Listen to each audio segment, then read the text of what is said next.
Mjesec kori zvijezdu Danicu. Gdje si bila, zvijezdo Danice? Gdje si bila, gdje si dan gubila 3 bijela dana? Danica se njemu odgovara: ja sam dan gubila više bijela grada Biograda, gledajući čuda velikoga, gdje dijele braća očevinu, Jakšić Dmitar i Jakšić Bogdane. Lijepo se braća pogodiše, očevinu svoju podijeliše. Dmitar uze zemlju Karavlašku i Karabogdansku i sav Banat do vode Dunava. Bogdan uze Srijem zemlju ravnu, Srijem zemlju i ravno Posavlje i Srbiju do Užica grada. Dmitar uze donji kraj od grada i Nebojšu na Dunavu kulu.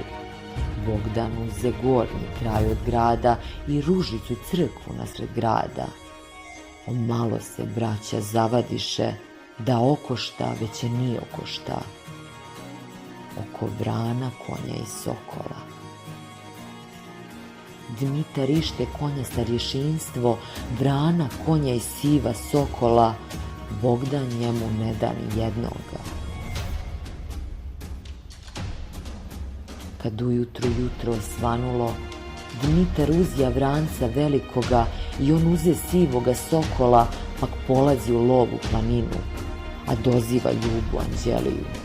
Anđelija, moja vjerna Ljubo, otruj meni mog brata Bogdana, ako li ga otrovati nećeš, ne čekaj me u Bijelu dvoru. Kad to začu Ljuba Anđelija, ona sjede brižna, nevesela, sama misli, a sama govori: što će ova sinja kukavica da otruje mojega đevera? Od Boga je velika griota, a od ljudi pokor i sramota. Reći će mi malo i veliko, vidite li one nesretnice gdje otrova svojega đevera? Ako li ga otrovati neću, ne smijem vojna u dvoru čekati. Sve mislila na jedno smislila. Ona ode u podrume donje, te uzima čašu molitvenu, sakovanu od suvoga zlata, što je ona od oca donela. Puno rujna natočila vina, pak je nosi svojemu đeveru. Ljubi njega u skut i u ruku i pred njim se do zemljice klanja. Na čast tebi, moj mili đevere, na čast tebi i čaša i vino, pokloni mi konja i sokola. Bogdanu se na to ražalilo, poklonio je konja i sokola. Dmitar lovi cijel dan po gori i ne može ništa uloviti. Namjera ga pred veče nanese na zeleno u gori jezero, u jezeru utva zlatokrila. Pusti Dmitar sivoga sokola da uvati utvu zlatokrilu, ona mu se ne da ni gledati, nego ščepa sivoga sokola i slomi mu ono desno krilo. Kad to viđe Jakšić Dimitrije, brže svlači gospodsko odijelo, pak zapliva u tiho jezero, te izvadi sivoga sokola, pa on pita sivoga sokola: kako ti je, moj sivi sokole, kako ti je bez krila tvojega? Soko njemu piskom odgovara: meni jeste bez krila mojega, kao bratu jednom bez drugoga. Tad se Dmitar bježe osjetio, gdje će ljubav brata otrovati, pa on uzja vranca velikoga, brže trči gradu Biogradu, ne bil brata živa zatekao. Kad je bio na čeknog ćupriju, nagna vranca da preko nje pređe, propadoše noge u ćupriju, slomi vranac obje noge prve. Kad se Dmitar viđe u nevolji, skide sedlo s vranca velikoga, pak zavrže na buzdovan perni, brže dođe gradu Biogradu, kako dođe on Ljubu doziva: Anđelija, moja vjerna Ljubo, da mi nisi brata otrovala.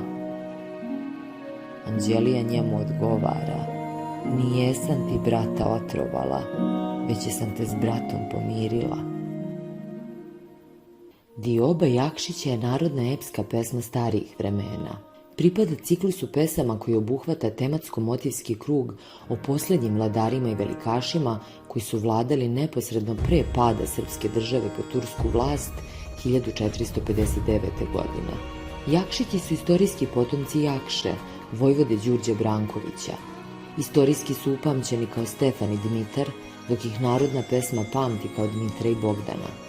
U nekim pesmama oni se zovu Bogdan i Todor, a u bugaršticama Ninko i Nikola. U epici su za Jakšića najčešće vezane teme o bratskim i porodičnim odnosima s baladičnom notom. Dioba Jakšića je epska motivska pesma, jer se događaji o kojima peva ne mogu istorijski identifikovati. Umesto istorijskog događaja, obrađen je motiv o zavadi braće, internacionalni motiv koji možemo, još od biblijske priče koje obrađuje motiv o prvom sukobu između Kaina i Avelja, pronaći u književnosti mnogih naroda. Kompozicija pesme podeljena je po etapama koje prate razvoj radnje. Ekspoziciju bi predstavljala podela imovine među braćom, zaplet, svađa oko konja i sokola, kulminaciju momenat kada Dmitar naređuje Anđeli da otruje njegovog brata Bogdana, peripetiju Anđelijina dilema i Dmitrov lov u planini, a rasplet Anđelijino mirenje braće. Narodni pevač nas uvodi u pesmu preko razgovora personifikovanih nebeskih tela, meseca i zvezde Danice. Ovakvom zadržanom ekspozicijom, odnosno uvodnim dijalogom, koji je svojevrsno odlaganje, on je hteo da uveća naše interesovanje za događaje koji će uslediti. Uvođenjem personifikovanih figura meseca i zvezde Danice, koji inače pripadaju najstarijem mitskom sloju našeg narodnog stvaralaštva, epski početak dobija netipična epska obeležja, primarno lirske uobličenosti, obeležja koja nisu svojstvena herojskoj, junačkoj slici sveta.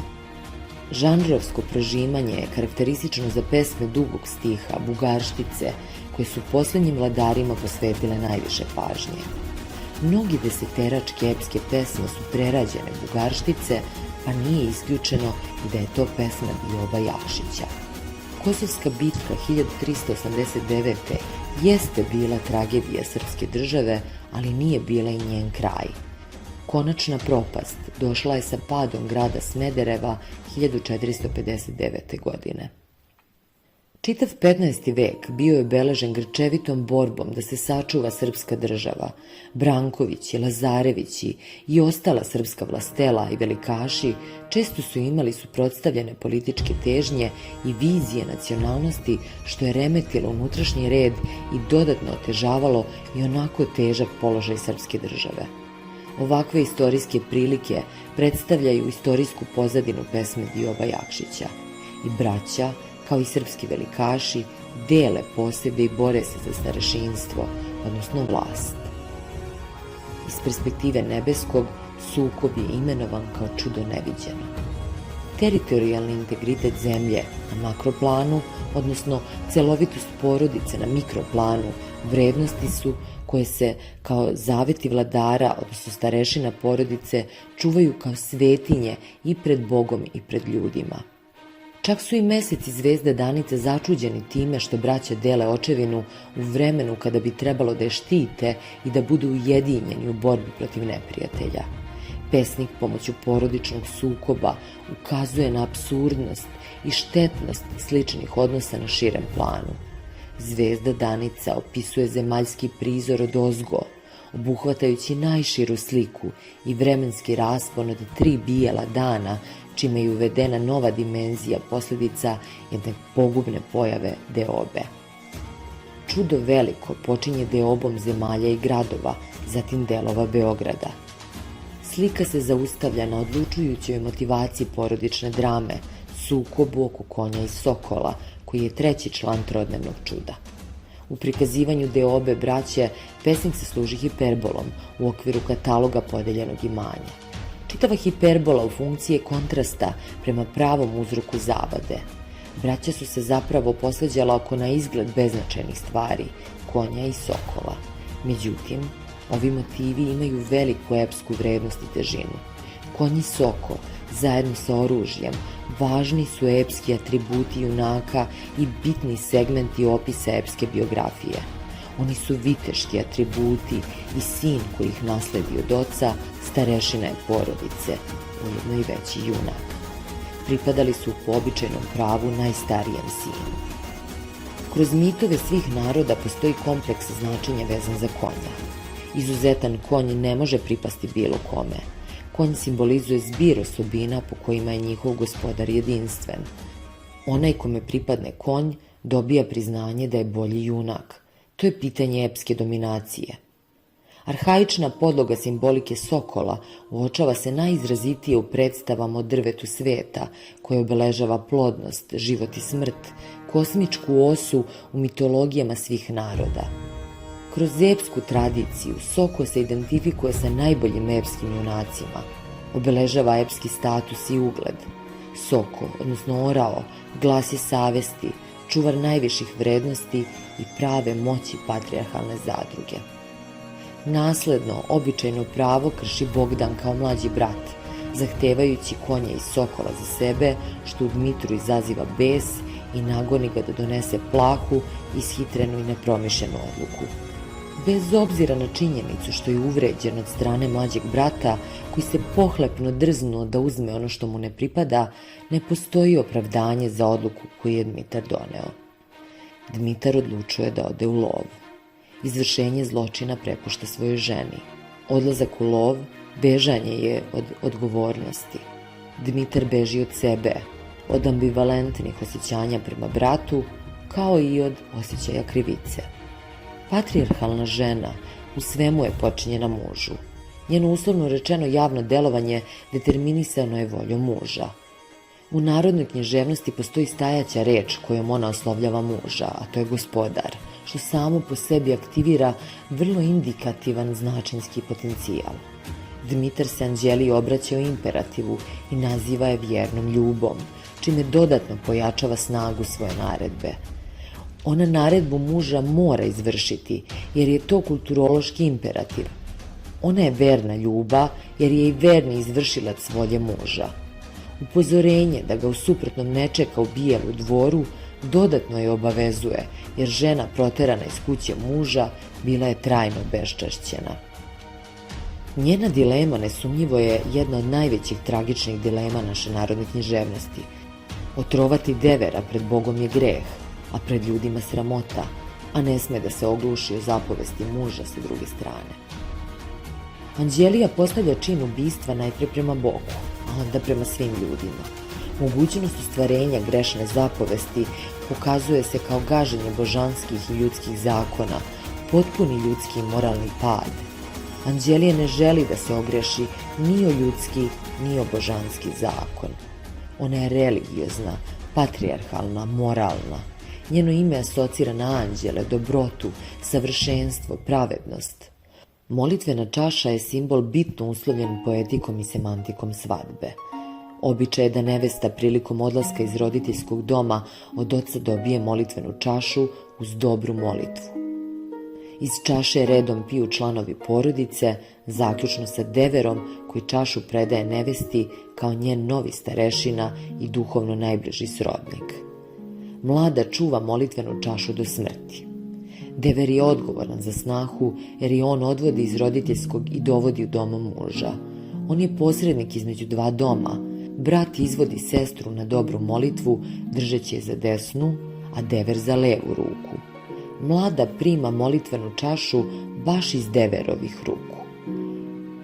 Ovaj obredni predmet devera sa snahom povezuje religijski, pravno, moralno i emotivno. Molitvena čaša se čuva u donjim podrumima, dakle na tajnom mestu, koje je daleko od zlih očiju i nečistih sila. Sačinjena je od čistog zlata, što simbolizuje njenu vrednost i nebesku čistotu. Ubistvo devera zato ne bi bilo obično ubistvo, već i negacija čitavog magijsko-obrednog i običajno pravnog sistema značenja i vrednosti ugrađenih u svadbeni običaj. Tada bi se prekinula veza između dva roda utemeljena činom dobre molitve. Snaha deveru poklanja dar koji je od njega primila, molitvenu čašu. Jedino on zna i može da razume cenu takvog intimnog gesta odricanja. Usledila je emotivna reakcija Bogdanova, saosećanje. On joj zato poklanja konja i sokola. Estetizacija cijele epizode odgovara duševnoj otmenosti i moralnoj čednosti glavne junakinje. Dmitar je akter paralelne drame, njega u lovu izdaje lovačka sreća. Cijel dan ne može ništa da ulovi. Utva zlatokrila, vrsta divlje patke, najveći lovački trofej, ne samo da mu kao lovi ne izmiče, već i njegovom sokolu lomi desno krilo. Dmitar svlači gospodsko odelo, dakle odbacuje statusne simbole, ne bi li spasio pticu. Soko, kao spona sa nebeskom ravni, nosi poruku i opomenu od Boga. Meni jeste bez krila mojega, kao bratu jednom bez drugoga. Konj vranac, htonskih obeležja, veza je sa kultom predaka i kultom mrtvih. On ne progovara, ćuti. Iako nema, isto tako snažna opomena. Utva zlatokrila takođe je zlokobni znak. Utva, soko i konj neka su vrste spone ovozemaljskog i onozemaljskog, oni su glasnici viših istina. Otvaraju Dmitru oči. Dmitar opaža zloslutne preznake i jasno predviđa posljedice svoje odluke. Hita kući da zaustavi zlo. Paralelno, gotovo istovremeno, braća doživljavaju preobražaj. Bogdan se odriče epskih atributa moći i vlasti, poklanja snahi konja i sokola. Njegovo je srce omekšalo, ražalilo se. Dmitar je skinuo gospodsko odelo i sa okrenjenim simbolima starešinstva pohitao kući da spreči neoprostiv zločin bratoubistva. Anđelija postaje nosilac principa hrabrosti, odvažnosti, snalažljivosti, koja se opire strahu i zabranama. U ime viših principa ona dela odvažno, otmenim duhom tražeći pravu meru svojim postupcima. Miri zavađenu braću, koje u njenoj senci ostaju kao nepromišljena, hirovita, samoživa deca. Ona je blaga, pokorna, krotka, ali i smela, sasvim neepski nosilac apsolutne moralne veličine. Neki od poruka pesme su sledeće. Deoba je metafora sveopšte nesreće i razdora. Da ne bi došlo do sukoba, neophodno je dobro razmisliti pre donošenja odluka. Lepa reč gvozdena vrata otvara. Među najbližim srodnicima važna je ljubav, sloga, blagost, pomirljivost, strpljenje, nesebičnost, toplina.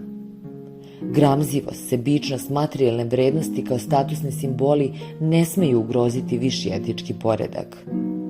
Anđelin postupak pokazuje da je uvek moguće ispravno postupiti, ma kakav da je očekivani kodeks ponašanja. Ugrožene nacionalne ljudske vrednosti mogu biti sačuvane u okviru porodice, čiji je nosilac ženski princip, princip ljubavi, topline, razumevanja.